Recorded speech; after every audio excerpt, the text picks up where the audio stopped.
बीते रात Bhojpuri film industry की तरफ से एक और अवार्ड शो करवा दिया गया, जहां पवन सिंह को भी अवार्ड मिला। बाकी बहुत सारे कलाकार पहुंचे हुए थे। खैर डिटेल में समझेंगे इस वीडियो में, उससे पहले चैनल को जरूर सब्सक्राइब कर लें। देखो, भोजपुरी इंडस्ट्री में कब कौन से अवार्ड शो हो जाए पता ही नहीं चलता है। पिछले 6 महीने के अंदर लगभग 5 से 6 अवार्ड शो हो चुके हैं।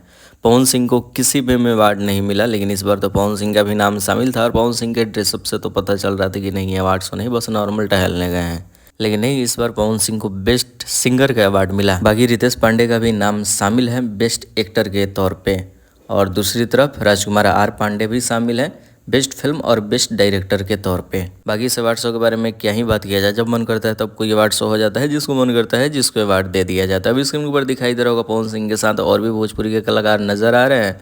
प्रशांत फिल्म के डायरेक्टर हैं। बाकी कौन कौन है भाई, एक काजल एक्ट्रेस थी बहुत साल पहले इंडस्ट्री में, वो है। और समर सिंह भी नजर आ रहे हैं। तो बाकी डिटेल्स में बात करेंगे किसी और वीडियो में, कौन सा अवार्ड किसको मिला। बाकी एक छोटी सी अपडेट थी कि भाई फिर से रात में स्टेज शो हो गया है, तो शेयर करिए। आप सब मिलते हैं नए वीडियो के साथ।